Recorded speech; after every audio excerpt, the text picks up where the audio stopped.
Hey, this is David Preby, and my brand was Dreams to Realities. At the beginning of the semester, I've obviously started by picking our brand and creating a style guide. And this is kind of the style that I chose for my brand. I liked the clean typography as well as the colors that seemed to stand out and contrast other backgrounds.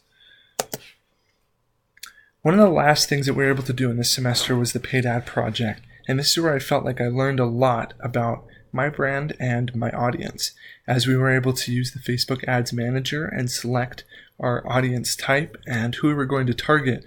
I felt like it helped me identify more where I was going with my brand and who I wanted to benefit. Unfortunately, I was unable to get my ad up and running due to some difficulties with Facebook, but I did feel like I learned a lot from the project.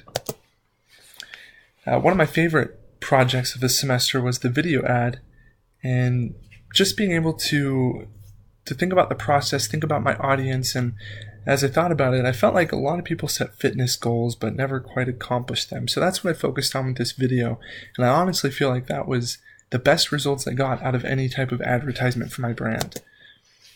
Of course, we had our weekly ads that we would put out, and when I started with my weekly ads, I started with quotes like this, and these quotes just didn't seem to grab attention. They lacked kind of color and contrast that I was hoping for.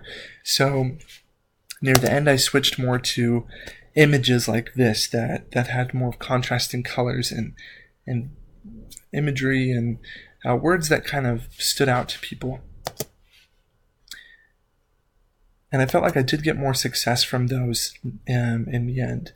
My average statistics as it came to a close, I used Facebook and Instagram, and as I averaged those numbers, it came out to about 3 likes per post, reached about 8 people per post. I did end up with a lot more followers than I thought at 38, and I only had about 1 engagement per post, which I was dissatisfied with. However, I did learn a ton through this project. I know there are things that I would do differently. I felt like my strong suit was in my design, but I was able to better learn and understand the social media side of things. And if you'd like, you can go ahead and follow me on my Facebook or Instagram accounts at Dreams to Realities. Thanks.